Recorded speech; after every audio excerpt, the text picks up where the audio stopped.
와이즈 클럽. 당신도 투자로 인생을 바꿀 수 있습니다. 고정 댓글을 확인하세요. 당분간 주식시장이 상승할 거라고 생각을 하고 있어요. 네. 지금까지 올라왔던 그리고 지수를 견인했던 그런 주식들이 좀 색깔이 바뀌어갈 거예요. 그렇게 되면 어떤 변화가 생기냐면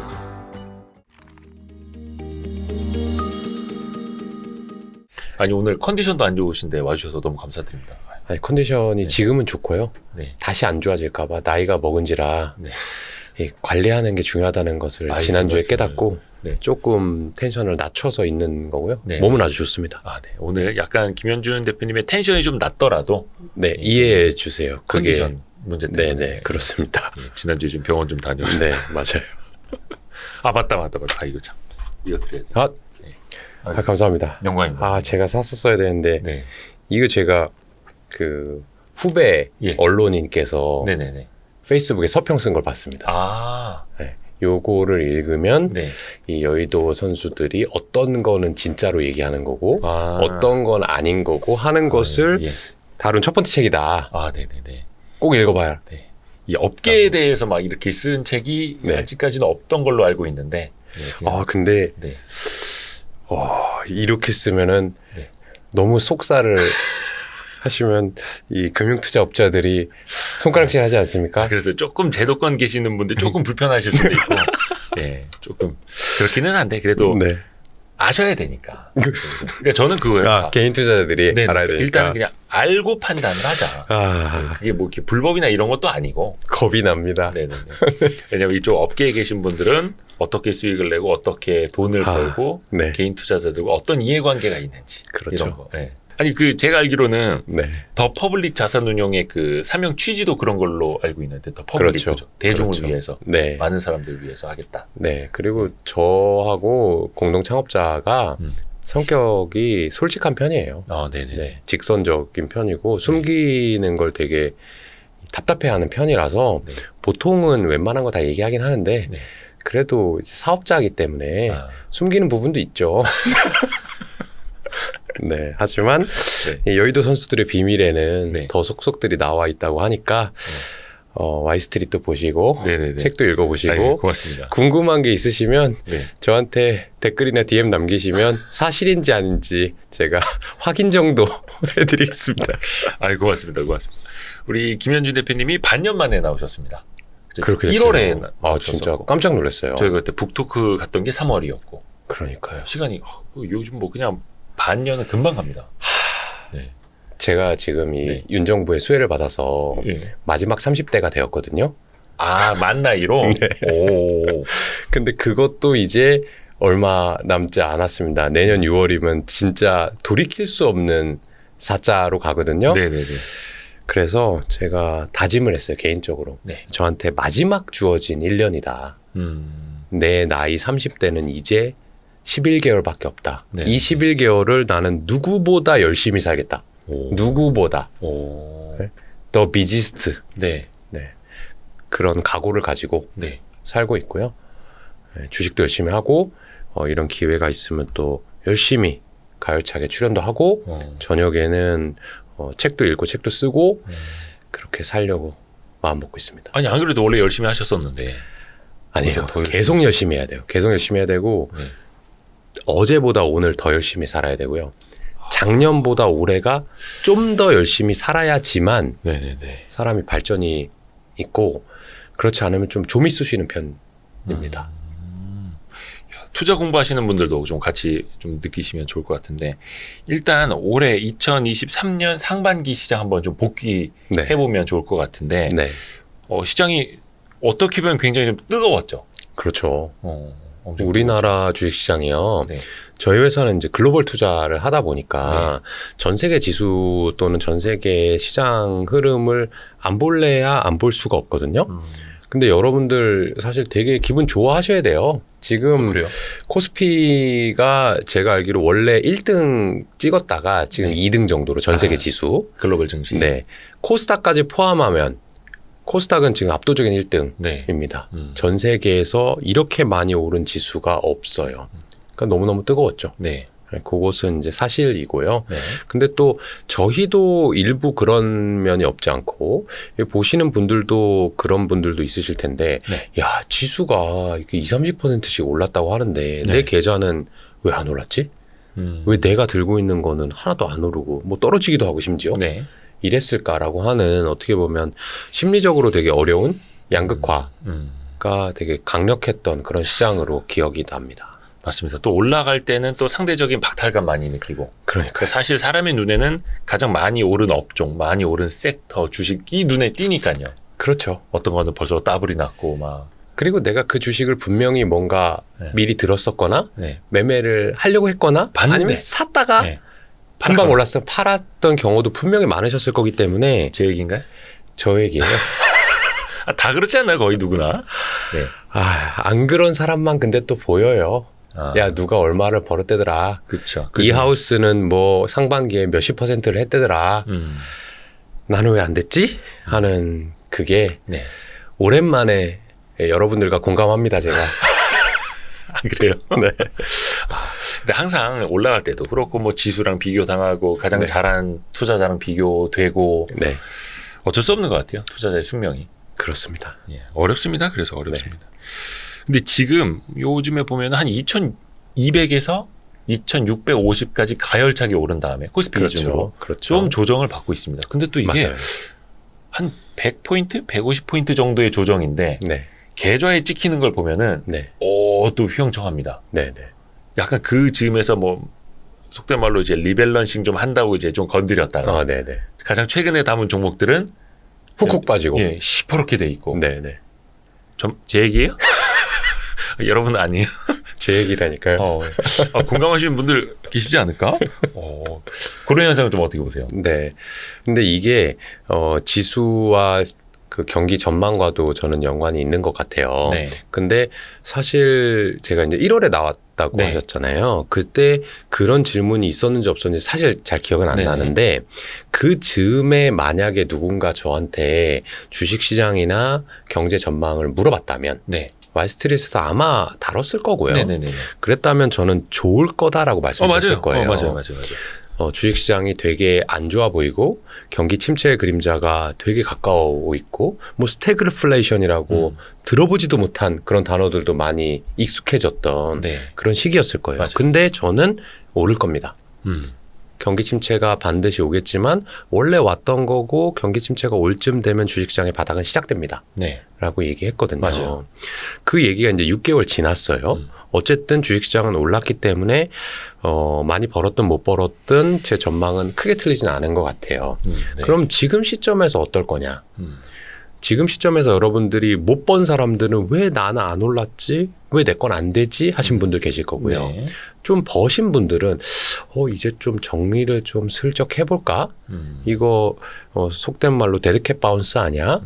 이제는 좀 아직 경기 침체가 가시지도 않았는데 너무 많이 오른 거 아니야? 이렇게 생각하실 네. 거거든요. 네. 그게 다 같은 얘기라고 저는 보는데요. 이 경제보다 주식시장이 조금 선행하거든요. 네. 그래서 6개월 전으로 보면 경제는 떨어지고 있는 즈음이었을 거예요. 네. 그리고 지금 6개월 지났잖아요. 네. 경제는 거의 어느 저점 부근일 겁니다. 지금. 주식시장 그거보다 선행하니까 좀 올라왔죠. 네. 그럼 지금부터 어떨 거냐. 경제는 저점 부근일 거니까 올라가죠. 네. 이 올라가는 1, 2년 동안 주식시장은 오를까요? 떨어질까요? 길게 보면은 올라갈 수 있는데 네. 근데 경기가 올라오는 저 속도를 보면서 뒤를 이렇게 돌아보겠죠? 그렇죠. 예. 그렇죠.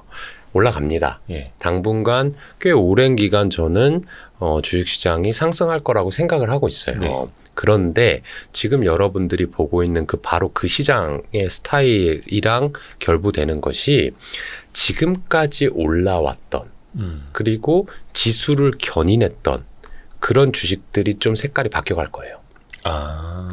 그렇게 되면 어떤 변화가 생기냐면 여러분들이 지금까지 겪으셨던 분들 중에 조금 내 계좌는 소외됐어 하시는 분들이 네. 반대로 좀 좋아지는 모습이 생겨요. 그 작은 주식들, 소외된 주식들은 보통 주도주가 아니고 시가총액이 작고 뭐 이런 개별 주식, 뭐 가치 주식 뭐 이런 거잖아요. 네. 그런 것들은 시가총액 비중이 작기 때문에 지수를 견인할 수가 없습니다. 그렇죠. 지금 지수를 많이 견인한 것들은 여러분들 좋아하시는 2차 전지, 최근에 많이 오른 조선주, 네. 계속 잘 나가고 있는 자동차, 이런 시가총액 비중이 큰 것들이에요. 네. 그런 것들은 한번 시세를 줬기 때문에 조금 슬로우 다운 해질 가능성이 있고요. 그러면 주식시장의 지수는 같이 슬로우 다운 해질 수 있습니다.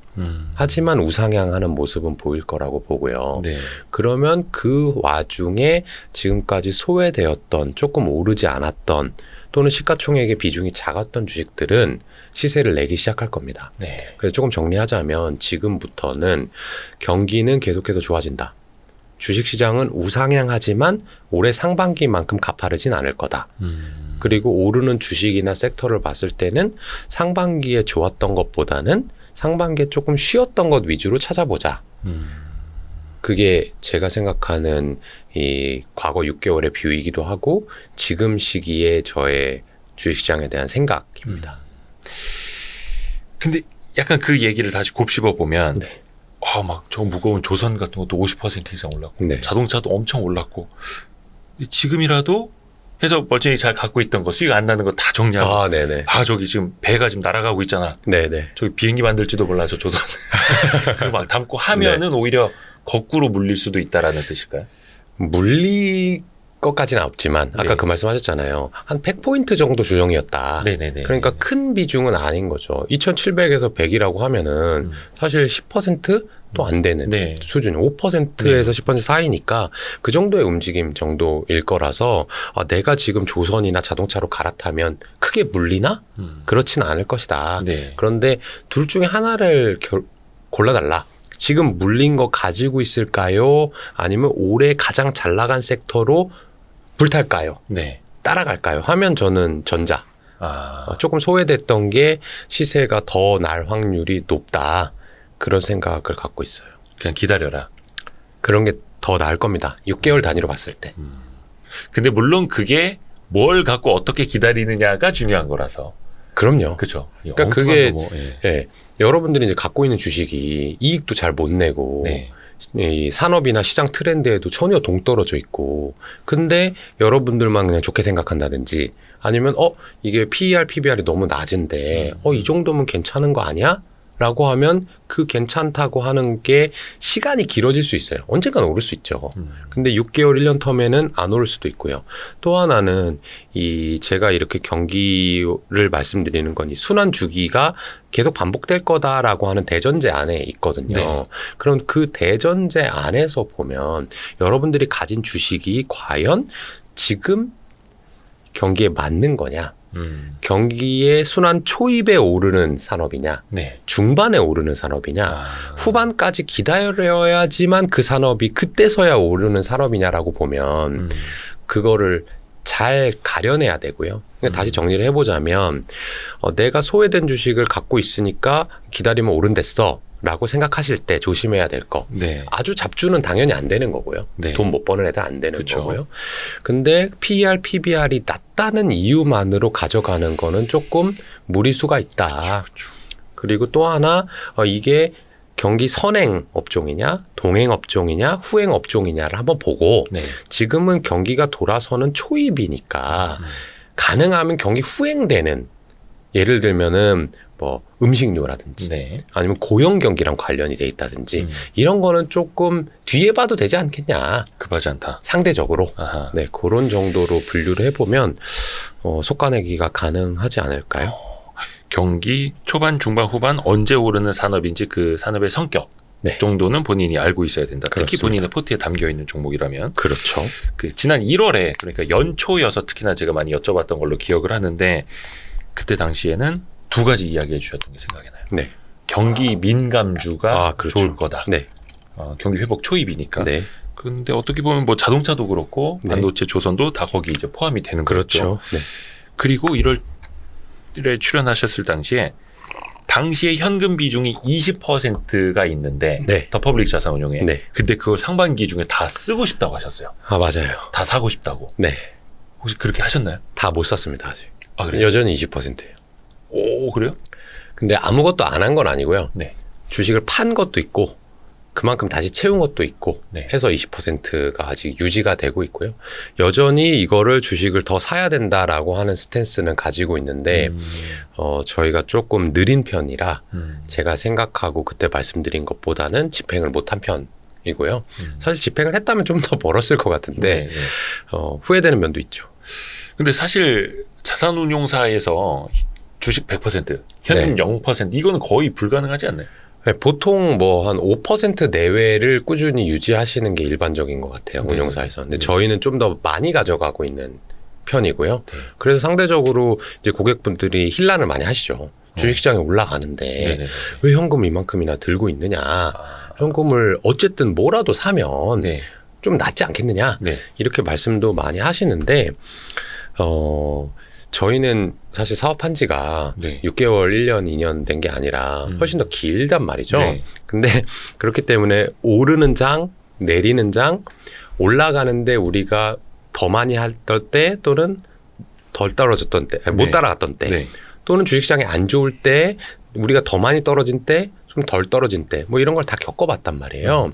그거를 이제 확인해보고 노하우가 쌓인 결과가 현금 비중인데요. 네.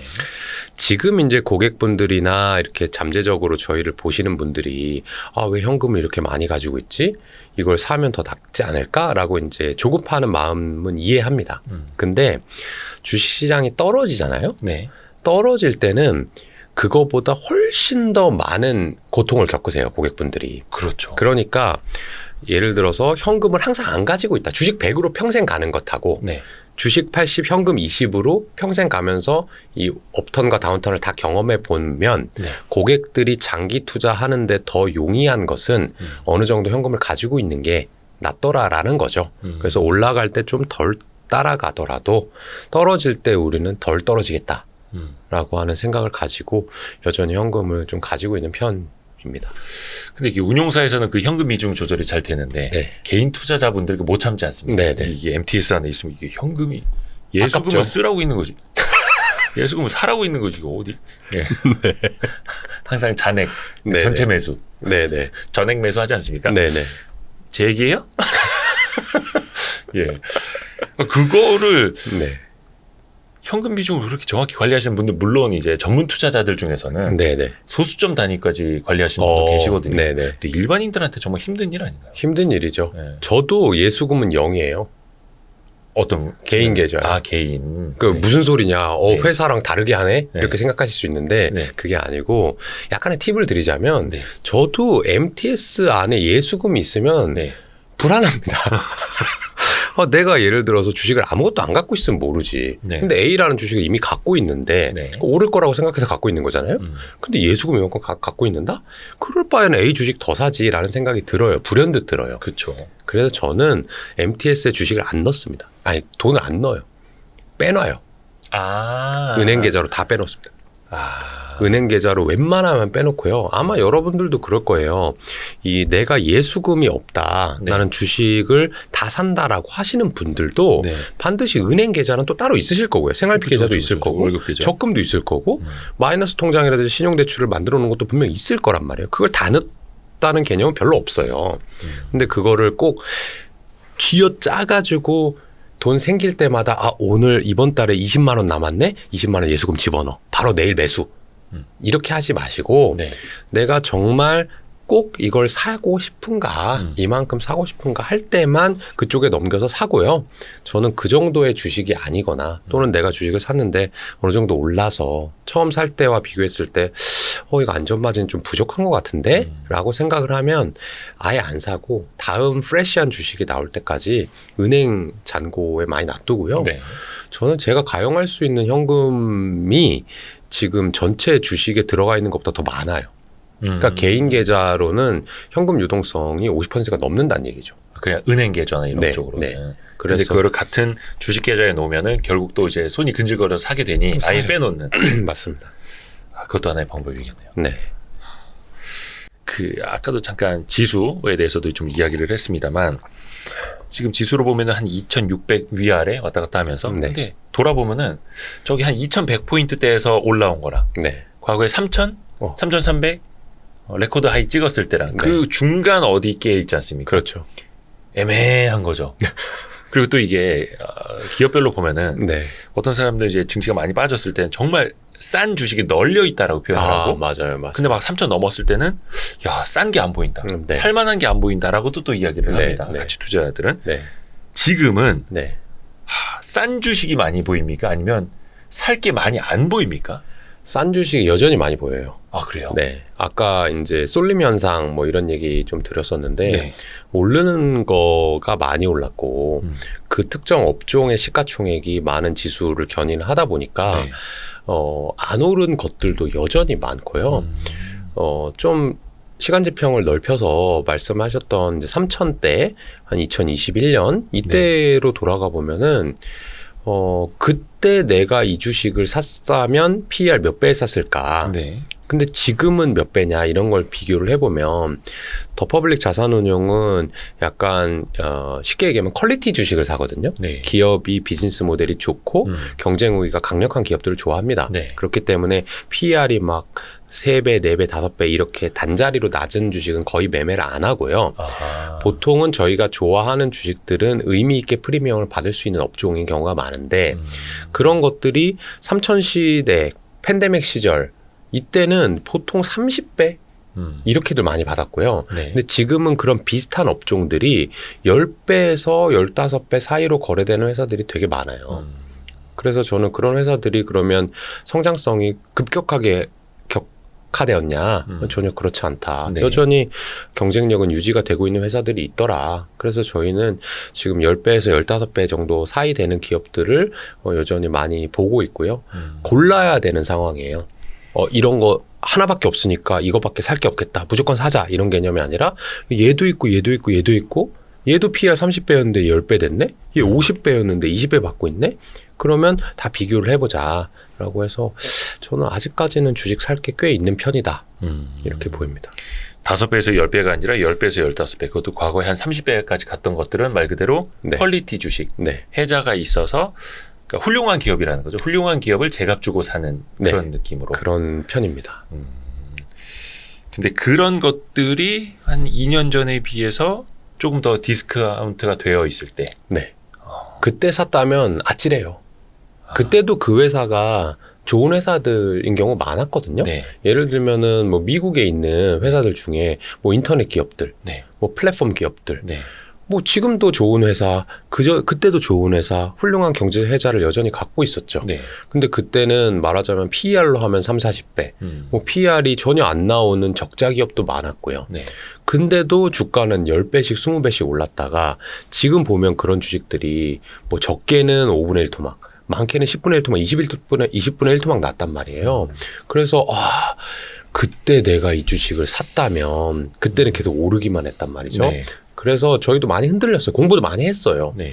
공부를 근데 많이 해야 된다는 얘기는 역설적으로 비싸다는 얘기거든요. 이게 비싸기 때문에 이 높은 주가에서도 내가 사도 돼라고 하는 자기 합리화를 만드는 게 일종의 리서치예요. 네. 그러니까 막 고민한 거죠.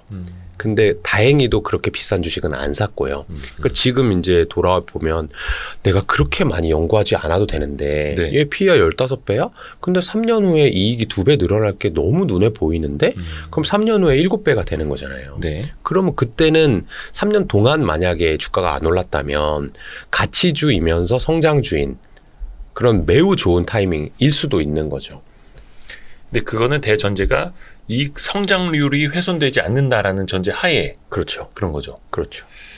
그렇죠. 또 한데 이게 모르겠습니다. 항상 어려운 게 한 30% 성장하는 기업이 성장률이 한 10%대로 내려오면 네네. 또 이 밸류에이션이랑 또 박살이 나지 않습니까? 박살이 나죠. 속된 말로. 네네. 그거 더 어려운 것 같아요. 네. 그래서 지금 이제 가파르게 그래서 막 올라오고 있는 기업들도 보면은 시장에 막 각종 환호를 받습니다. 네네. 근데 괜히 내가 따라 붙었을 때부터 뭔가 그렇죠. 킥아웃이 논란이 되지 않을까라는 또 걱정도 들고요. 그렇죠. 그러니까 제가 지금 이렇게 단순히 편집장님하고 얘기를 나눌 때는 네. 되게 쉽게 얘기를 나누니까 이 시청자분들은 아니 근데 그러면 성장률이 떨어졌다는 얘기야. 뭐 20%면 사면 된다는 얘기야. 뭐 어떻단 얘기야. 이렇게 이제 그쵸. 생각하실 거잖아요. 그쵸. 아, 좋은 주식은 안 떨어집니다. 잘 안 떨어져요. 상대적으로. 네네네. 밸류에이션이. 네. 근데 예를 들면 30% 성장할 때 얘가 PER 30배였다고 해봐요. 네. 근데 10% 성장하면 10배가 됐어요. 네. 그럼 비슷한 개념이잖아요. 네네. 그럼 얘도 싸다고 볼 수는 없어요. 여전히. 그렇죠. 성장률이 떨어졌으니까. 그렇죠. 주가도 떨어졌지만. 그런데 그때 이제 연구를 해보는 거죠, 저희가. 그때 연구는 30배 살 때 연구와는 달라요. 30배는 예. 성장률 오케이. 더 유지돼야 돼. 그러니까 나 이때 사도 돼? 하는 거를 자기 합리화하기 위해서 산다면 네. 지금 얘가 10%로 떨어졌지만 성장률이 다시 20%, 25%로 올라갈 수 있느냐를 확인하는 거는 예. 사실 대단히 널려있는 주식들이 많기 때문에 찾기가 그렇게 어렵진 않고요. 그러니까 쉽게 정리를 해보면 옛날에 이미 퀄리티를 입증받은 주식인데 네. 한번 성장률이 꺾이는 여러 가지 이유로 꺾일 그렇죠, 수가 그렇죠, 있습니다. 그렇죠. 인플레이션 문제라든지 언택트가 경쟁? 끝났다든지 경쟁자가 생겼다든지 하니까 주가가 떨어지는데 네. 그게 일시적인 것 같다라고 하면 PER 10배일 때 10% 성장하는 놈을 투자하는 게 30% 성장할 때 30배 투자하는 것과는 리스크가 똑같아 보이지만 실제로 확률이 더 높은 게임인 것 같아요. 그래서 그 퀄리티 주식이 일시적으로 안 좋아진 상황이라면 네. 그것을 좀 제대로 발라내서 네. 다시 한번 또 기회로 활용할 수도 있는. 하나의 예를 들어보면 네. 여러분들 좀 편하실 것 같은데 네. 제가 이제 투자하고 있기 때문에 종목명 말씀드릴 수 없지만 네. 그 제가 좋아하는 어떤 회사가 있는데 예. 그 회사가 원래는 되게 높은 밸류에이션을 받았었어요. 예. 근데 지금은 주가가 몇 분의 1 토막이 났거든요. 네네네. 근데 그게 다 이유가 있어요. 예. 그 이유가 일시적인지 아닌지를 판단하는 게 저의 작업이었는데 네. 그 회사가 성장률이 둔화되고 수익성이 안 좋아진 거는 인플레이션 문제였어요. 근데 여러분들 이제 돌이켜 보시면 2020년, 21년 인플레이션 얘기가 막 나왔었고요. 네. 그리고 22년에 피크 치고 22년, 23년 가면서는 기억해 보시면 경동 나비엔 같은 회사 있잖아요. 네. 주가 엄청나게 올랐잖아요. 최근에. 그 뭐 우크라이나 이슈 뭐 이런 것 때문에. 우크라이나 이슈 때문에 안 좋았다가 예. 그게 풀리면서 예. 운반비도 싸지고 아. 원재료 값도 떨어지니까 인플레이션이 지나간 다음에 네. 인플레이션의 고통을 받았었는데 이게 해소가 되니까 올라가네. 근데 그렇게 인플레이션의 고통을 받다가 해소되는 회사들이 대부분 있겠지만 네. 해소될 거라고 확신을 하려면 경동 나비엔이라는 회사는 이렇게 외국 수출할 때도 충분히 브랜드 가치를 가진 훌륭한 제품을 만들어내라고 하는 것을 인지하고 있어야 된단 말이에요. 근데 그 주식을 네. 막 주가가 오를 때 사는 거하고 네. 인플레이션의 고통을 받아가지고 힘들 것 같아. 모두가 그렇게 생각하지만 나는 과거에 공부해본 바로는 얘네의 내재 가치, 얘네의 제품 개발력이 충분히 괜찮을 것 같아라고 생각을 했다면 네. 인플레이션은 지나가는 거니까 다시 운반비가 떨어지면 이익이 날 거야 라고 생각했다면 지금 수익을 낼 수 있는 거거든요. 그렇죠. 그런 비슷한 구조로 제가 지금 공부하고 있는 그 회사는 인플레이션의 고통을 현재 받고 있어요. 근데 제가 생각하기로는 이 회사는 가격 전가력이 있는 것 같아요. 그래서 인플레이션 원재료가 올라가가지고 고통을 받고 있지만 가격을 올리려는 움직임을 현재 보이고 있거든요. 그렇다 그러면 사람들이 이 회사의 수익성이 떨어지고 성장성이 안 좋다라고 판단하고 있지만 이건 개선될 여지가 있고 과거의 퀄리티를 이미 입증했던 좋은 회사이기 때문에 네. 이런 것을 극복하는 모습만 보여준다면 주가가 다시 반등할 수 있을 거다. 이런 식으로 생각해 보는 거죠. 인플레 피해주 그 중에서 비용이 이제 통제되기 시작을 하고 가격도 인상을 했고 하면은 또 네. 같이 좋아질 수 있는 네. 그런 예시로 네. 종목 이름까지 들었으면 좋겠습니다만 그건 이제 컴플라이언스 문제가 네. 있으니까. 그렇습니다. 그리고 또 항상 많이 그 김현준 대표님이 말씀해 주시는 게 반도체 주식을 별로 이렇게 사지를 않는다라는 네. 이야기를 하시는데 네. 그래도 어떻게 보시는지는 또 이야기해 주실 수는 있잖아요. 좋게 봅니다. 네. 반도체 주식. 상반기 많이 올라왔고. 네. 더 오를 수 있을 것 같아요. 그러니까 대표적으로 지금 지수랑 비슷하게 네. 많이 상반기 반등을 했고 조금 네. 쉬어가는 국면인데 네, 그렇죠. 여기에서부터의 그림은 그러면은 제가 반도체 주식의 전문가가 일단 아닌데요. 네. 반도체 주식을 투자를 옛날엔 많이 했는데 그러니까 그 얘기해 주셨잖아요. 예전에 하도 많이 펀드 매니저 실패해가지고. 초창기에 네. 반도체 공부 누구보다 많이 했다. 네. 네. 그렇게 이제 착각했죠. 그리고 지금의 김현준, 2023년 7월의 김현준은요. 네. 리서치의 중요성은 여전하지만 리서치보다는 리서치를 해도 다 알 수 없는 부분이 있다라고 하는 게 제 투자 철학의 근간이에요. 네. 그런 거 있잖아요. 이 원주율 같은 거 네. 또는 미분값 네. 같은 걸 보면은 우리가 나중에 그걸 뭐라고 하나 이 숫자 위에 점 찍는 거 있잖아요. 네. 그걸 뭐 팩토리얼이라고 하는 뭐 9.9999 뭐 찍는 거 있잖아요. 네. 그렇게 찍으면 9.9999면 수학적으로는 10에 가깝다. 그러니까 10으로 하자라고 등호로 쓰긴 쓰는데 네. 실제로 10과는 다른 거잖아요. 그쵸. 저는 그런 거랑 비슷하다고 봐요. 주식을 내가 어떤 기업을 막 연구를 많이 한단 말이죠. 근데 내가 모두 다 알 수 있냐? 그건 알 수가 없어요. 왜냐면 신이 아니면 어차피 미래를 예측하는 거기 때문에 정확히 알 수가 없는 거죠. 그래서 더 중요한 건 뭐냐. 이 기업이 이런 여러 가지 파고를 넘어갈 수 있는 비즈니스 모델인가 아닌가가 중요하고요. 네.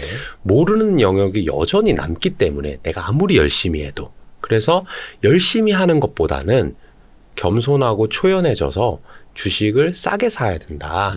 또는 사람들이 안 좋다고 생각할 때 소외될 때 사야 된다. 이렇게 얘기를 해요. 그렇죠. 그렇죠. 근데 이제 과거의 김현주는 그렇지 못했기 때문에 반도체 주식도 연구하고 태양광 주식도 연구하고 스마트폰 주식도 연구하고 했지만 네. 많은 실수를 했다는 얘기를 먼저 이제 드리고요. 네.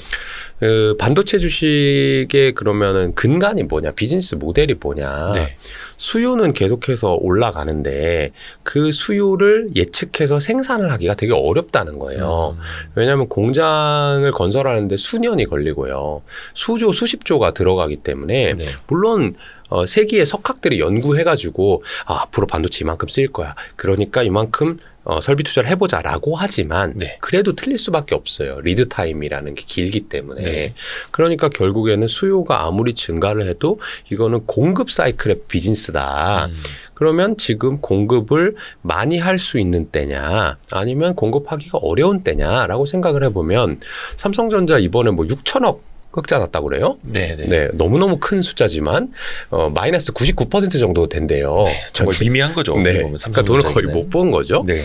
하이닉스는 이제 적자 날 수도 있을 것 같고요. 네. 네. 그런데 그럴 때 그러면 이 회사들이 공급을 늘릴 수 있겠냐?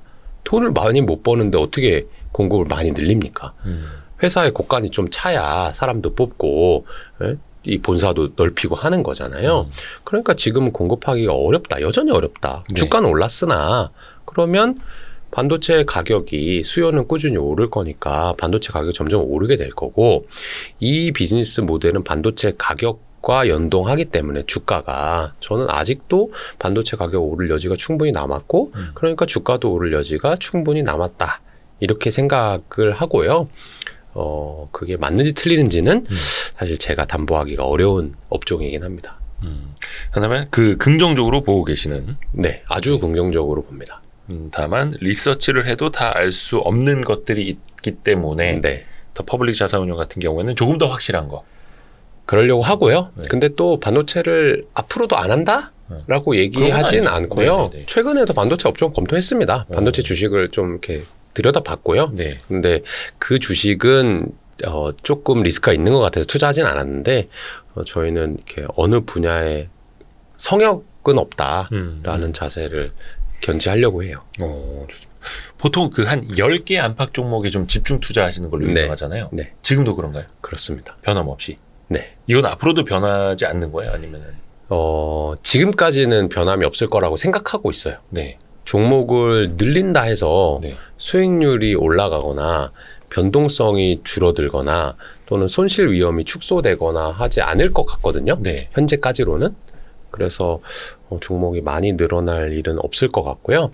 저희가 10개라고 말씀드리는 건 국내 10개, 해외 10개 해서 20개예요. 근데 사실은 저희가 창업한 초창기 그리고 제가 직업 펀드 매니저로 일했을 때는 국내 주식밖에 안 했던 때고 네. 해외 주식을 2015년부터 했으니까 지금 8, 9년 차 정도 돼 가는데 그래서 20개가 된 거예요. 그러니까 사실 늘어난 거죠. 네. 그래서 더 줄일 생각이 있어요. 이제는 저희 회사 상품 중에서 글로벌 펀드가 있거든요. 네. 국내 상품도 있고 해외 상품도 있고 합친 것도 있어요. 예. 근데 저희는 합친 게 가장 자랑스럽고 여기에 가장 힘을 쏟고 싶거든요. 그러면 합친 게 20개가 되는데 굳이 20개를 할 필요가 있을까? 그럼 글로벌리 가장 좋은 거 일단 한 15개로 줄여보고 나중에 10개로도 줄일 수 있지 않을까라는 이제 장기 목표는 있어요. 그러면 그 안에 들어가는 국내 주식은 네. 정말 외국 기업들이랑 비교해도 아깝지 않은. 보통은 어깨를 견줄 수 그렇고요. 있는. 근데 그게 한 반반 나뉘어요. 국내 해외 주식은 거의 장기 그리고 제가 표현하는 말로 1군 주식들밖에 없어요. 메이저 리그, 뭐 마이너 리그, 뭐 그 KBO 뭐 이렇게 네네. 본다면 네. 1군 주식들밖에 안 합니다. 해외 주식은 1군 주식들로만 해도 그러니까 메이저리그 톱스타들 네. 위주로. 그런 걸로만 해도 충분히 좋은 업종에 그렇죠. 이렇게 다변화돼서 꾸릴 수가 있고요. 네. 근데 국내 같은 경우는 아이디어는 비슷하죠. 예를 들면 AI가 잘 될 것 같아? 자율주행차가 잘 될 것 같아? 그거 한국 사람들이나 외국 사람들이나 사는 건 똑같은데 경제 구조나 규모가 좀 차이가 나다 보니까 그렇죠. 우리나라는 어떤 아이디어를 1군 주식으로 뭔가 표출해 내기가 어려운 경우가 있어요. 네. 그래서 절반 정도만 1군 주식으로 하고요. 나머지는 좀 안 좋다는 표현이 들어가서 좀 그렇긴 한데 2군이라고 본다면 그 주식들은 단기적으로 이 회사들이 어닝 모멘텀도 좀 있고 그리고 어떤 특정 업종에 속해 있어가지고 최근에 좀 시세가 나올 것 같고 하는 주식들을 트레이딩도 합니다. 그래서 꼭 이걸 합친다고 해서 전 세계에서 가장 좋은 회사 또는 뭐 국내 주식들도 해외에서 무조건 먹힐 수 있는 회사만 하냐라고 하면은 그렇지는 않아요. 일부 비중이 섞여 있습니다. 근데 그거를 한꺼번에 담는 글로벌 펀드 같은 경우에는 조금 더 종목을 줄이는. 네, 웬만하면 이제 그런 거죠. 메이저리그 올스타로만 가보고 싶은. 그 항상 메가 트렌드 강조하시잖아요. 네. 메가 트렌드. 사실 뭐 메가 트렌드라는 게 뭐 반년 만에 바뀌는 거는 아닐 테니까. 네. 지금 유효한 것은 네. 어느 쪽으로 혹시 보세요? 올해 초에 뭐 AI 로봇 어마어마했고 여전히 뭐 AI 로봇 어마어마할 것 같아요. 앞으로도. 네.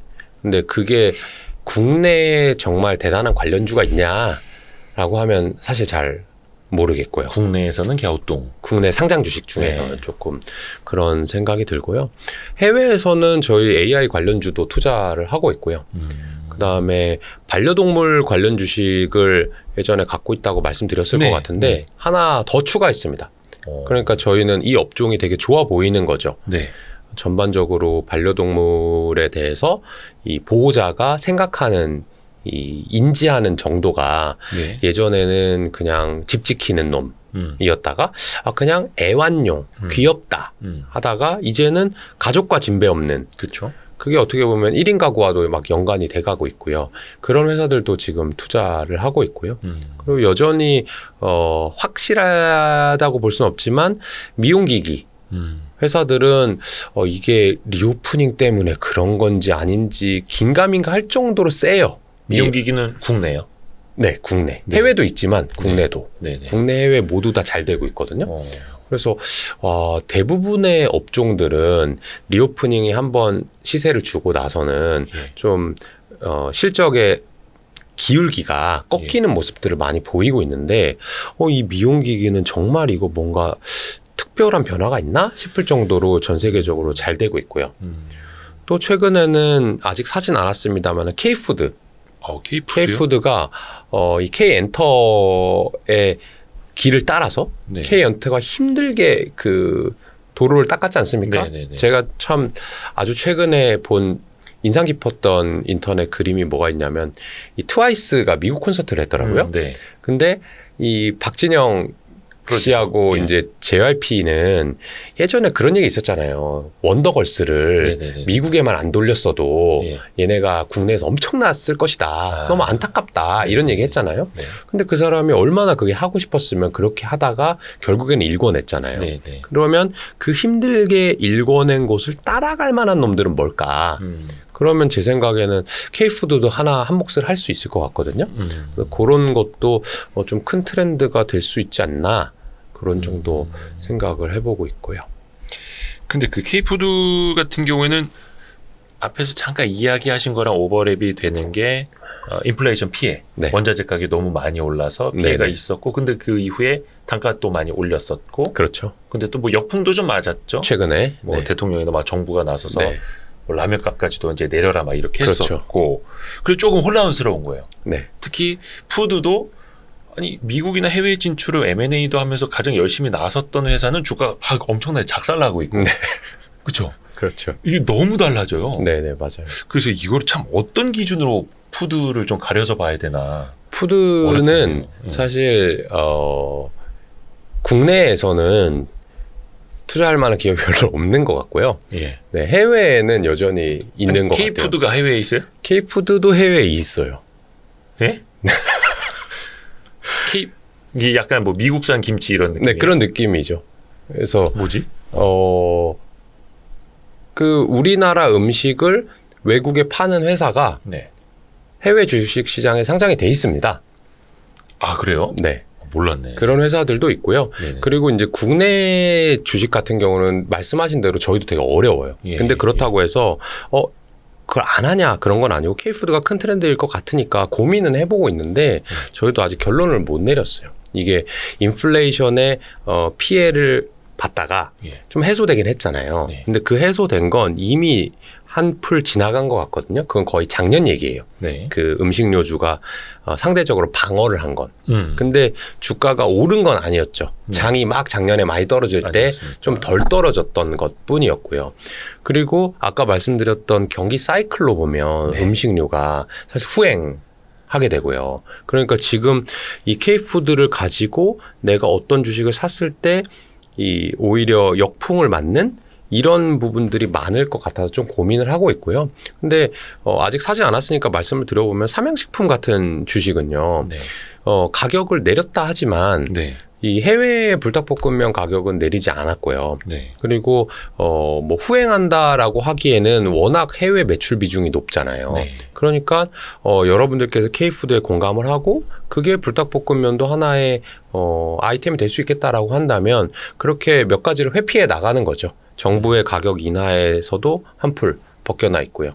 경기 사이클에서도 이건 좀 괜찮겠다 할 수도 있으면서 정말 K푸드 중에 대표 아이템 아니야? 라고 생각해 볼 수도 있는? 근데 그것도 어떻게 보면은 메가 트렌드로 보시는. 네. 그게 꺾이면 좀 어렵죠. 왜냐하면 지금 아무리 어떤 아이템도 마찬가지예요. 저희가 메가 트렌드 하는 이유가 뭐냐면은 네. 실수했을 때 복구할 수 있냐 없냐를 얘기하는 거거든요. 어떤 기업도 우리가 주식을 투자하는데 대부분 사람들이 네. 실적이 잘 나올 거를 투자하고 싶고 지금 성장하고 있는 걸 좋아하잖아요. 그렇죠. 근데 그 성장의 당위성이 없거나 그 성장의 폭이 짧다면 네. 사실은 내가 투자한 이후에 언젠가 갑자기 한번 실적이 안 좋아졌단 말이죠. 그럼 예. 주가가 훅 빠져요. 일반적으로는. 그 네. 분기 실적이 안 나오면은. 네. 그럼 내가 그때부터 큰 고민이 시작되는 거죠.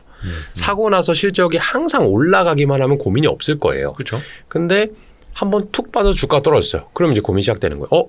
이게 왜 빠졌지? 다시 회복될 수 있을까? 주가는 떨어졌지만 만약에 다음 분기에 실적이 또 안 나오면 어떡하지? 그럼 지금이라도 팔아야 되나? 막 이런 고민이 생기잖아요. 그런 고민을 해소하게 해주는 게 메가 트렌드거든요. 이거는 지금 당장 문제가 있다 하더라도 예를 들어서 K푸드가 메가 트렌드가 맞다면 미래에 외국 사람들이 우리나라 음식을 더 먹을 거야. 그러니까 지금 당장 조금 흔들리는 거는 기존에 먹던 사람들이 어떤 이유로 다른 아이템으로 바꿨다 치자. 하지만 안 먹던 나라 사람들도 먹어주면 커질 수 있는 거 아니야? 라고 생각할 수가 있잖아요. 그게 저희가 메가 트렌드를 찾는 이유입니다. 내가 실수했을 때 큰 손실을 안 보고 중간에 손절매 안 하고 나중에 수익을 볼 때까지 기다릴 수 있기 위해서.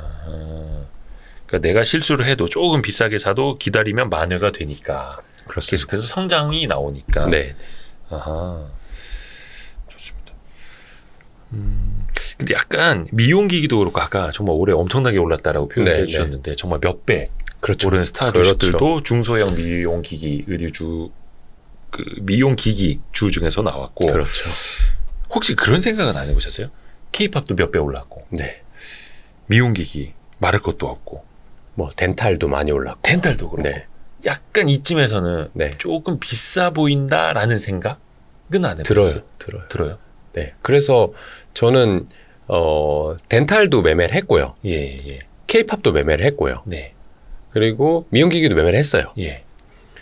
근데 덴탈은 제가 팔고 나서 주식이 한 2배 이상 올랐고요.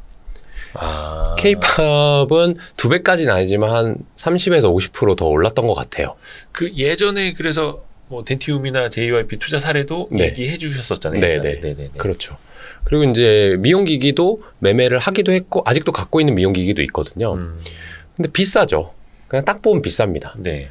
근데 그거를 언제까지 가지고 갈 거냐? 이거에 대해서는 고민을 많이 해야 되는 시기인 것 같고요. 저희가 조금씩 팔고 있기도 하고요. 네. 앞으로 더 갈 수도 있는데 네. 그게 저희가 갖고 있는 주가에 비해서 상승 여력이 좀 작아지는 것 같다. 또는 주변 사람들이 워낙 이제 많이 관심을 가지고 있는 것 같다. 다 알아요. 네. 그러면 그들이 그 주식을 아는 것뿐만 아니라 예를 들면 그런 거예요.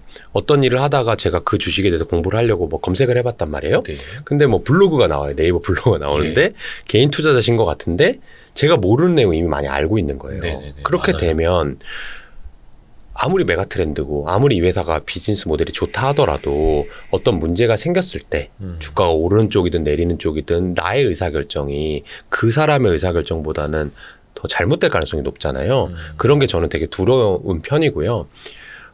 그래서 저는 요새 말로 중꺾마 있잖아요. 중꺾마. 네네네. 중요한 것은 꺾이지 않는 마음. 네. 제가 그거를 뭐라고 바꿔서 보통 얘기를 하면 중사마라고 그래요. 중사마. 중사마? 중요한 것은 사지 않는 마음이다. 안 사면 잃지는 않거든요. 정신승리 아닙니까? 그렇죠. 정신승리죠. 네. 정신승리인데 네. 내가 만약에 절대 수익으로 내가 원하는 기대 수익률을 올릴 수 있는 정도의 어느 정도의 능력만 가지고 있다고 한다면 네. 지금 뭐 덴탈 내가 팔고 나서 2배 오르고 K-팝 내가 팔고 나서 30%에서 50% 오르고 네. 미용기기도 만약에 오늘 다 팔았다 치면 네. 뭐 2배, 3배 오를 수도 있죠. 하지만 그거를 굳이 아쉬워해야 되나? 그걸 아쉬워하다 보면은 결국에는 나의 그 중심을 못 잡고 내가 잘하는 그 능력의 범위도 벗어나게 되고 그러면 뭐가 뭔지 모르게 되는 그런 상황이 오고 그러면 결과적으로 나의 실력이 떨어지는 것 같아요. 이게 비슷한 예가 될지는 모르겠지만 저는 사실 지금 주식시장이 되게 어렵다고 느끼거든요. 어렵다. 네. 아까 말씀해 주셨던 것 중에 싼 거 많이 보이냐? 많이 보이는 것도 사실이에요. 네. 근데 왜 어렵냐? 싼 게 많이 보이는데 저는 과거 한 2020년부터 21년 말 22년 초까지 주식을 되게 쉽게 한 것 같아요. 그 코로나 언택트 기간 동안에 네. 초반에 주식 좀 갈아타가지고 이른바 그 컨택트 주식, 네. 코로나 피해 주식으로 사가지고 몇 배 벌고 네. 그 다음에 2차로 아직은 회복 못했는데 얘네들도 리오프닝 되면 좋겠네 하는 걸로 매매를 한번 해보고 그 다음에 뭔가 잘 되고 있던 그런 회사들로 투자를 해보니까 돈은 많이 쉽게 버는 것 같은데 지금 돌이켜보잖아요. 네. 그럼 그 내가 잘 발굴한 걸까? 그게 아닌 것 같아요. 그게 아니고 그냥 코로나 때 뭔가 집중된 수요라든지 또는 돈 자체가 많이 벌리면서 이 주식시장에 대한 관심도 프리미엄이 올라갔다든지 그렇죠. 또는 리오프닝 이후에 이미 수요가 있었어야 될 분야인데 막혀 있던 게 그냥 이연 수요로 나오면서 폭발성이 생기니까 주가가 오른달지 또는 인플레이션 문제 아까 말씀드렸지만 인플레이션 있다가 해소가 되니까 얘네 뻔하네 재무제표 딱 분석을 해보니까 매출액 요만큼만 나와도 해운 운임 이만큼 떨어졌으니까 이만큼 나겠네? 라고 하는 지금 몇 년간 너무 쉽게 주식을 하다 보니까 지금 2023년이 사실은 네. 평상적인 상황인 것 같은데 이게 원래 평소의 시장인데 네. 근데 그러니까 20년의 경력을 두고 보면 네네네네. 근데 사람이 그렇게 길게 막 생각하진 않잖아요. 그러니까 거기에 취해 있었던 거예요. 그렇죠. 코로나 기간 동안. 그래서 이거 주식 어떻게 하는 거였지? PR 이렇게 낮고 이렇게 좋은 주식 그냥 사면 먹는 것 같은데 분명히 네. 옛날에 2015년부터 한 20년까지는 맞아요. 주식 그렇게 했는데 더 복잡해지는 것 같아요. 근데 이게 또 그때랑 비교를 하는 게 맞나? 막 이런 생각이 들어가지고 조금 어렵게 느껴지기도 하고요. 이게 사람 누구나 최신 효과라는 게 있다고 네. 하는데 2020년 팬데믹 이제 초반에 엄청난 쇼크, 네. 드라마틱한 반전, 네. 그리고 그 이후에 한 1년 반 신고가, 네, 행진. 신고가 행진하다가 그러다가 1년 반 이상의 약세장 다 지쳐서 떨어져 나갔고 네.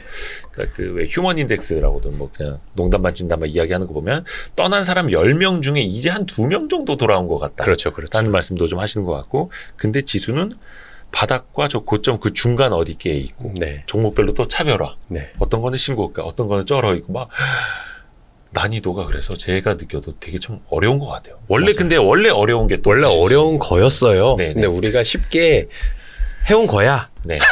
그래서 저는 요새 그거 많이 읽어요. 과거의 그 고전들 고전. 책 많이 읽고요. 어. 그 다음에 훌륭한 저보다 훨씬 더 오래됐고 훨씬 더 큰 투자, 훌륭한 투자를 했던 투자자들이 써놓은 네. 그런 레터들이 있어요. 네. 그 헤지펀드 사이트 같은 데 들어가 보면 음. 이 회사 레터를 막 공유해 주거든요. 네. 그런 거 다운받아가지고 읽으면서 그러면 무슨 얘기가 나오냐면 그 사람들도 코로나 팬데믹을 겪긴 했지만 그거보다 훨씬 전 얘기가 이미 비중이 크잖아요. 네. 그러니까 제가 다시 주식을 처음 공부할 때 또는 몇 년 전으로 코로나 전으로 돌아가서 아 맞아 이런 게 좋은 기업이라고 현인들이 했었지. 아 이럴 때 주식 사고 이런 때는 팔라 그랬었지 라고 하는 거를 약간 다시 뭐랄까 이 걸음마를 배운달까? 이 되게 큰 저는 그런 사고를 안 당해봤지만 큰 사고를 당해가지고 몇 년간 병석에 누워 있었던 거예요. 그러고 재활 치료를 받으려고 하면 걸음걸이도 어렵다면서요. 그렇죠. 처음에 다시 하긴. 그런 느낌이 지금 주식시장인 거 아닌가. 근데 그게 내가 모두가 우리 다 중병이에요. 우리 다 장애인이고 너무 힘들어요. 재활치료 해야 돼요. 라고 생각하면 너무 고통스럽고 걱정이 되시겠지만 사실은 우리가 잘 걸었었고 네. 잘 뛰었었고 운동하던 사람이란 말이죠. 그렇죠. 그렇죠. 그 기억이 뇌에 있는 거예요. 그러니까 조금만 이게 정상이라는 것을 인지시키는 정도만 하면 저는 아까 서두에 말씀드린 대로 주식시장이 다시 우리한테 기회를 주지 않을까. 근데 그 기회가 사실은 상반기에 왔었죠. PD님 웃잖아. 2200에서 2650까지 가는 동안에 네. 어떤 생각했냐 사람들이 역시 실력 죽지 않았어. 역시 내가 여보 주식 체질이라니까. 거의 그런 분도 매월 수익 실현하고 막. 여기 많이 나오셨나요? 저는 네. 최근 6개월간에는 네. 그렇지 못했어요. 최근 6개월간은 반대로. 나는 왜 안 될까? 이런 생각 많이 하고. 그러니까 어떻게 보면 시장이 좋고 지수가 좋을 때는 좀 쉽게 갈 수도 있는 거고 또 앞에서 말씀하신 것처럼 이게 또 종목별로 섹터별로 너무 달라지니까 네. 또 막 양극화될 수도 있는 거고. 근데 항상 고민은 또 현재부터 지금부터. 네. 그렇죠. 그러니까 달라졌다. 또 달라졌다. 2023년 하반기를 준비해야 되고 네. 이미 뭐 하반기죠. 이제 하반기 준비할 것도 아니고. 그렇죠. 근데 앞에서 서두에 저희가 일부 이렇게 쪼개서 올리면 일부에서 말씀해 드리겠습니다만 색깔이 달라질 수 있다. 시장의 네. 색깔이 달라질 수 있다. 네. 이것도 반대로 가면은 안 된다. 큰일 난다. 그럼요. 근데 역사는 보통 반복되고요. 평균에 회귀하게 되어 있고요. 그것을 부정하는 현인들은 안 계셨던 것 같아요. 그래서 그런 것들은 믿고 있고요. 그러니까 오히려 우리가 앞에서도 말씀을 드렸는데 그렇다고 해서 무턱대고 그냥 기다리면 안 되고 오히려 지금 마음을 되게 차갑게 먹고 네. 내가 지금 갖고 있는 주식 중에서 장의 색깔이 바뀌었을 때 똑같이 소외된 주식이 모두 다 오르면 3,300 가는 거죠. 네. 그런데 그렇게는 안 될 거고 어떤 건 가고 어떤 건 안 갈 건데 내가 이걸 오래 쥐고 있었다는 이유만으로 또는 이게 손실이 많이 나 있다는 이유만으로 결정하지 그렇죠. 말고 속가내기를 하기에는 되게 괜찮은 시기 아닌가? 그런 생각을 해보고 있고 저희 회사도 매주 당연히 해야 되는 일이지만 계속해서 냉정한 마음을 가지고 이 주식 내가 지금이라도 다시 살래?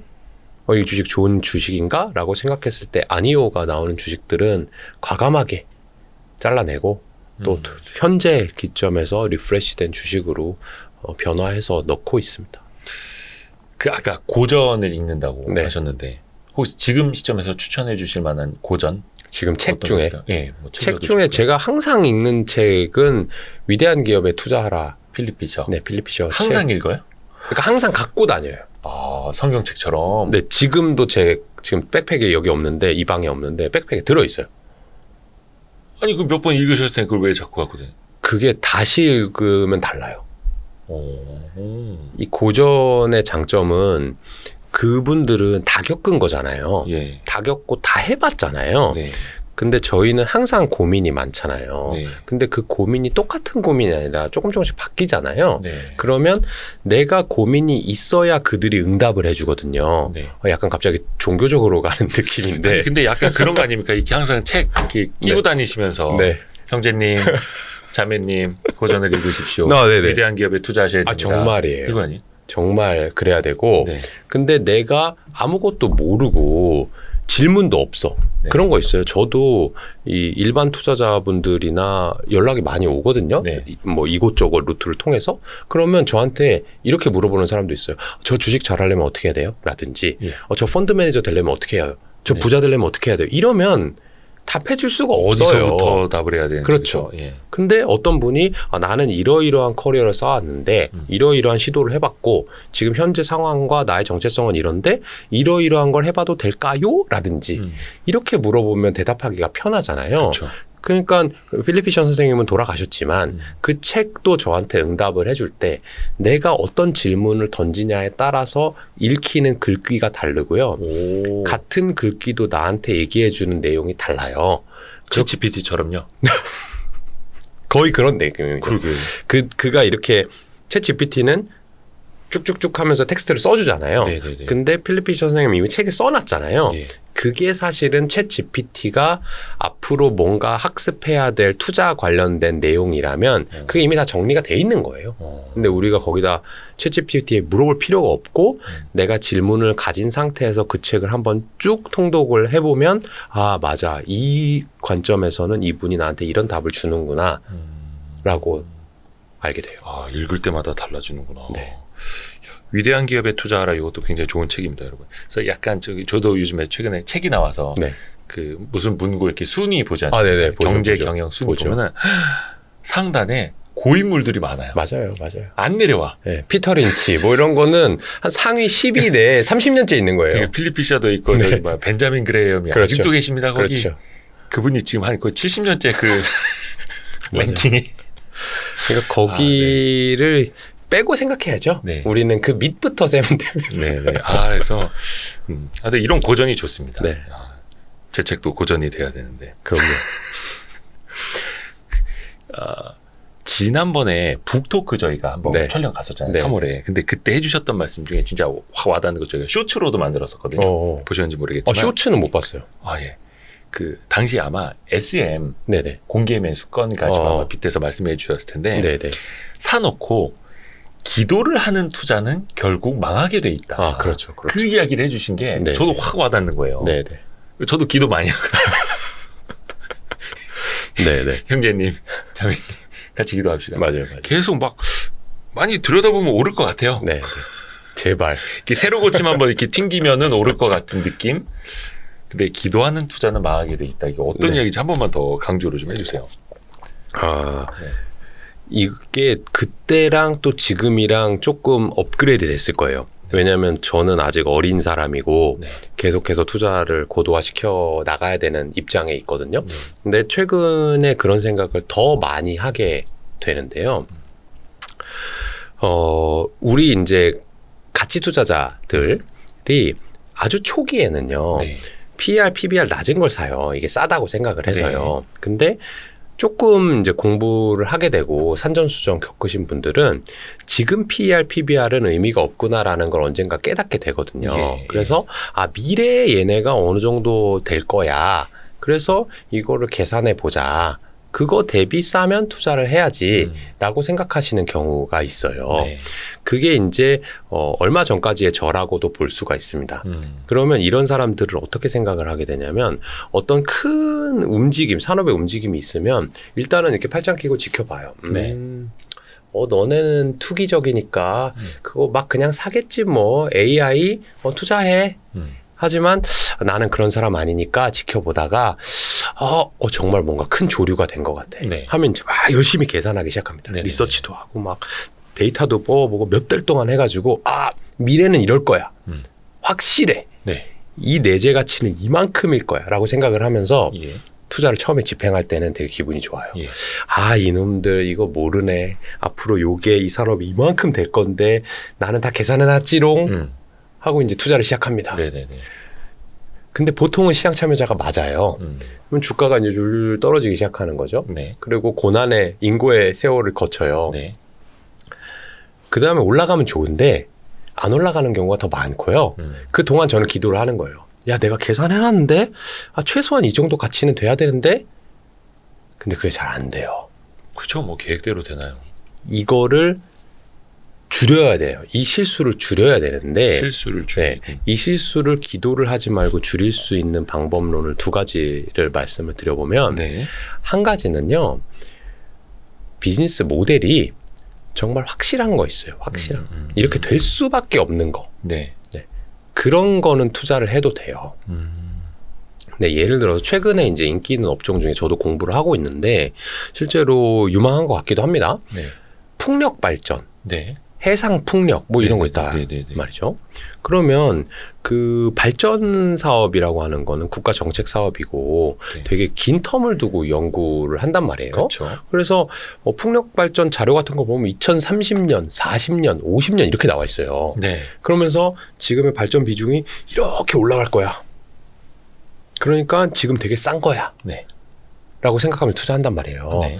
근데 2020년, 30년이 가까우면 가까울수록 자꾸 뭔가 정책이 5년 딜레이 되었습니다. 네, 그럴 수 있죠. 그러면서 그래프가 휘청하죠. 바뀌어요. 네, 휘청하죠. 50년이 60년으로 바뀌어 있고 근데 내가 10년 동안 이 주식을 또 갖고 있어야 돼? 라고 하면 과연 풍력 발전 여러분들이 어떤 주식을 보고 어떤 주식을 투자했는지 모르지만 그 기업이 비즈니스 모델이 정말 확실해서 그때 되면 또는 그때까지 확고한 이익을 만들어낼 수 있다. 네. 그러면 사도 돼요. 근데 그게 아니고 언젠간 이렇게 되면 한 20년 후엔 이렇게 될 것 같은데 네. 되면 얘네가 돈 벌지 않을까? 라고 하는 그 연결고리가 좀 약한 회사들은요. 네. 네. 결국에 기도하게 됩니다. 차라리 그렇게 기도를 할 바에는 네. 초장에 예. 사람들 풍력 와 할 때 먹고 그때 팔고 따라가는 나가는 게 네네네. 훨씬 쉽지. 나만 선비야. 와 할 때 난 안 사고 난 연구할 거야. 난 계산할 거야. 하고 이제 사실은 겉에서는 이제 나 계산 많이 했어요 해놓고는 뒤에서는 이렇게 하면 돈 못 벌어요. 네. 그럼 이제 한 가지 방법이 더 있는데 그럼 네. 비즈니스 모델이 좋거나 확실하거나 네. 아니면 나만이 뭔가 이 회사의 이익을 추적 관찰할 수 있는 엣지가 있어야 돼요. 나만 알 수 있는 나만 아는 방법이 있어야 돼요. 뭔가 있어야 돼요. 네네. 그게 이제 불법적인 방법이 아닌 한도 내에서는 네네. 뭔가 내가 그 업종의 정말 전문가이거나 네. 아니면 거기 내부자와의 뭔가 심층적인 인터뷰를 통해 가지고 뭔가 얻어낼 수 있거나 그 해당 산업에 뭐 현업에 있거나 뭐 이럴 네. 때. 네. 아니면 저희가 옛날에 그랬듯이 요새 그리고 투자자분들이 많이 하듯이 여러 가지 방법론을 통해서 내가 이런 거를 검색을 해봤더니 이 검색량하고 이 회사의 이익하고 뭔가 연관관계가 되게 높은 것 같아. 네. 아니면 요새 많이들 하시는 뭐 수출입 데이터를 봤더니 이게 연관관계가 있는 것 같아. 네. 이런 것들을 찾으면 불안하거나 기도할 필요가 없어요. 이익이 이렇게 되고 있구나. 네. 이익이 이렇게 떨어지고 있구나. 그럼 내가 액션을 취할 수가 있는 건데 여기서 중요한 게 나만이가 네. 중요한 거예요. 지금 수출입 데이터는 누구나 똑같이 봐요. 우리나라 관세청이 엄청 친절해요. 네. 열흘에 한 번씩 데이터를. 안 보는 사람이 없잖아요. 네. 그러니까 이거는 안 보면 뒤처지는 거지 네. 내가 이걸 봤다고 해서 나만 엣지가 생긴 게 아니에요. 그렇죠. 그러면 전자공시에 올라오는 분기보고서 보는 거랑 똑같죠. 물론 분기보고서도 안 보는 사람 많잖아요. 네. 그냥 투자하는 사람들도 많은데 어느 정도 전문적인 공부를 하신 분들은 분기보고서 당연히 봐야 되는 거 아니야? 분기 매출액이랑 영업이익 실적 분석해야 되는 거 아니야? 생각하듯이 네. 수출입 데이터도 이제는 보고 있단 말이에요. 그렇지 않은 나만의 뭔가 있으면 기도를 안 할 수가 있어요. 근데 아까 말씀드린 따박따박 돈을 당연히 벌어주고 성장성이 너무너무 담보돼 있는 그런 비즈니스 모델, 그런 환경이나 그런 산업이 아니에요. 돈을 버는 방법이 너무 당위적인 거거나 아니면 어떤 이유에서건 내가 그 회사의 미래 실적을 나만이 또는 나만의 가족, 나만의 회사가 알아챌 수 있는 방법론이 있거나 그렇지 않으면 결과적으로 내가 투자한 시점과 미래의 이 펀더멘탈 내재 가치가 개선될 만한 시기가 긴 것들, 그런 것들은 실패할 가능성이 정말 높습니다. 이런 기술이 반도체 업종을 바꿀 거야. 이런 태양광이 앞으로는 모든 전력을 바꿀 거야. LED 조명으로 모두 다 바뀔 거야. 라고 하는 것들을 제가 20년간 되게 많이 들어왔거든요. 네. 근데 실제로 그 바꿀 거야 라고 해서 주가가 쫙 오르던 시기와 그러고 나서 좀 시들시들해지고 사람들이 관심권이 다른 거로 옮겨간 다음에 정말 그 업종의 펀더멘탈이 정말 크게 개선되면서 그때 발견됐던 주식들이 정말 커지는 경우는 거의 없었어요. 거의. 그래서 기도하게 되니까 차라리 투기적으로 네. 초반에 달라붙던지 네네네. 나는 도저히 그거는 투기적이라서 하기 싫다라고 하시는 분들은 제가 말씀드린 그런 두 가지 이 조건들을 충족시키는지 확인해 보면서 장기 투자 해보시는 게 어떨까 싶어요. 특별히 본인만의 엣지가 있거나 네. 아니면 비즈니스 모델이 뭔가 정말 확실한 기업, 정말 네. 해자 같은 기업, 아까 그 거의 성서처럼 끼고 다니시는 네. 위대한 기업에 투자라는 그렇죠. 데서 나오는 위대한 기업. 그룹이거나. 네. 그래서 제가 이런 얘기해요. 직원들한테도 많이 얘기했는데 장기 투자 좋죠. 네. 근데 시작할 때부터 난 장기로 투자할 거야 라고 생각한 사람 별로 없어요. 워런 버핏 아저씨 정도는 하는 거죠. 뭐 10년을 생각을 해도 그냥 뭐 한 이틀 연속 상한가 맞고 그럼 빨리 나왔으면 너무 좋겠죠. 좋죠. 예. 그러니까 장기 투자라고 하는 건 시작부터 니네가 장기로 생각하는 것이 아니라 네. 숏텀이 적분화돼서 네. 우상향하는 숏텀들이 다 모여서 있었을 때 내가 정말 3년 갖고 있었는데 10답을 났어가 되는 거지. 시작 때부터 이거 3년 후엔 10배 될 것 같아 라고 하는 주식은 3년 후에 10배 되지 않아요. 보통 없어지죠. 장기 투자하는 방법이 있잖아요. 물리면 장기 투자하죠. 네, 그러니까 장기로 가져가는 게 약간 그거 자체가 목적이다. 뭐 기네스북으로 내가 몇 년 보유. 그러면 하시면 되는데 저희는 돈 버는 얘기를 하는 거니까. 그죠. 사실 돈 벌자고 하는 건데 장기 그럼요. 투자하려고 투자를 하는 건 아니니까요. 그럼요. 그게 그 자체가 목적이 돼서는 안 된다는 절대 거죠. 안 됩니다. 짧을수록 좋은 거예요. 사실은. 네. 그래서 그 가치 투자를 오해하시는 분들이 가치 투자 자체를 자꾸 목적으로 생각하시는 분들이 있어가지고 네. 큰일 나요. 아니 근데 저도 그걸 거쳤고요. 예. 그게 과정인 것 같아요. 큰일 나고 또 얻어 맞았다가 PER 싼 거 샀다가 뒤통수 깨져봤다가 그러면 퀄리티 주식만 사야 되겠다, 밸류에이션 안 보고 사야 되겠다 했다가도 또 기도하기도 하고 그러다 보면 지금의 제가 한 요 정도 왔다고 치면 앞으로 갈 길 멀지만 여러분들도 그 길까지 가는 거고요. 요새 참 개인 투자자분들이 부럽다고 느끼는 건 뭐냐면은 예. 이런 것들을 전해줄 매체가 네. 많아졌잖아요. 그렇죠. 책도 방송도 유튜브도 강연도 많이 생김으로 해서 저는 사실 아까 말씀드렸던 그 위대한 기업에 투자하라 그 책을 네. 저 학생 때부터 그냥 계속 읽는 거예요. 네. 근데 그때는 그 방법 외에는 없었어요. 네. 강의가 어디 있습니까? 유튜브라는 매체가 없죠. 그렇죠. 주식 방송은 있었겠지만 케이블 TV가 저희 집에는 나오지도 않았었고요. 그러다가 오게 된 길과 여러분들은 와이스트릿에 제가 나오는 거 포함해가지고 다른 분들도 많이 나오시잖아요. 그러면 그분들이 겪어온 여기서 주식한 사람 3개월짜리 앉혀놓지 않잖아요. 최소 몇 년, 10년 한 사람들이 오잖아요. 그럼 3개월 하신 분도 나오신 적이 있습니다. 제야의 하수들이라고. 예, 그 코너가 좀 있는데. 그런 코너가 있나요? 네네. 그렇죠. 그러니까 그거는 이제 공감대. 이런 거 실패하는구나. 이런 건 나도 하지 말아야지 하는 거니까. 네. 그 옆에 근데 하수만 나오지 않을 거 아니에요. 그렇죠. 누가 고수가 알려줄 거 아니에요. 같이 배우자는 거죠. 그렇죠. 네. 그러니까 여러분들은 저로 얘기하자면 제가 한 17년 정도 지금 주식했는데 그거를 그대로 가져가는 거죠.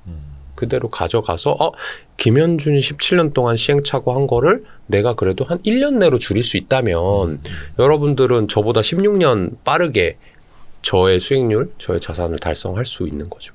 너무 좋죠. 네. 그래서 너무 좋은 세상이고 아까도 맞아요. 이야기해 주셨습니다만은 뭐 이렇게 기업 검색해 보면 블로그에 개인 투자자가 많아요. 애널리스트보다 더 많은 정보들. 근데 현타가 와요, 저는. 예. 야, 나는 얘네들이 이거 어떻게 한 거고 왜 나는 몰랐지? 그래서 두렵기도 하죠. 그러니까 그게 정보가 여러분들 입장에서는 정보 찾기 되게 쉽다인 것도 있는데 네. 제가 좀 전에 그렇게 말씀드리기도 했지만 네. 반대로 어느 정도 또 시간이 지나고 실력이 좀 쌓이고 나면 두려워요. 내가 이렇게 할 수 있을까? 얘네들이 이미 이거 알고 있는데 내가 상투 잡는 거 아니야? 이런 생각을 지금도 많이 하고요. 맞아요. 그래서 여러분들이 조금 실력이 쌓이고 나면 제가 말씀드리고 싶은 건 뭐냐면 이 소음에서 좀 벗어나야 된다. 저는 텔레그램도 안 하고 카카오톡도 안 하고 뭐 유튜브를 나오긴 많이 나오지만 유튜브를 보지도 않고 블로그 검색도 안 하거든요. 그냥 혼자서 생각하고 내가 생각한 바가 이루어지는지 기업들과 1대1 소통을 하는 거죠. 그래서 버핏이 그런 얘기 했어요. 많이 읽어라. 돈 많이 벌려면. 네. 근데 의견을 읽으면 안 된다. 사실을 읽어라. 근데 그 사실이라는 게 뭐겠어요? 결국 기업이 현재 돈을 어떻게 벌고 있고 어떤 상황입니다. 라고 얘기하는 게 사실일 거잖아요. 예. 그런 것들을 많이 읽고 숙성시키다 보면 작은 파도에 흔들리지가 않고요. 작은 파도에 흔들리지 않아야 결과적으로는 한 종목당 큰 수익이 날 때까지 버틸 수 있는 것 같아요.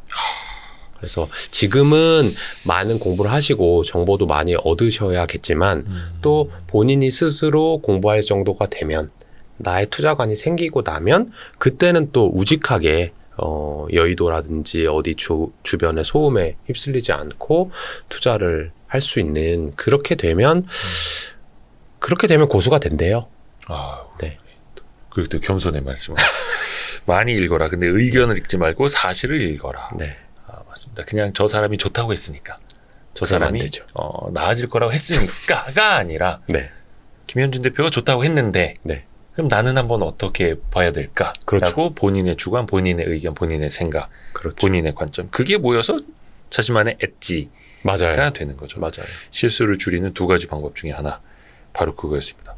오늘 컨디션 안 좋으신데도 또 이렇게 이야기 많이 해주셔서 너무 감사드립니다.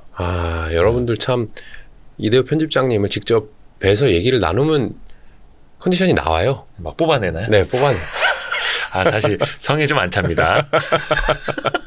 더 뽑아내야 되는데 아무튼 오늘 와주셔서 너무 감사드리고요. 네, 고맙습니다. 또 다음 시간에 또 한번 또 기대를 하겠습니다. 네, 불러주십시오. 감사합니다. 감사합니다. 고맙습니다. 고생하셨습니다. 네.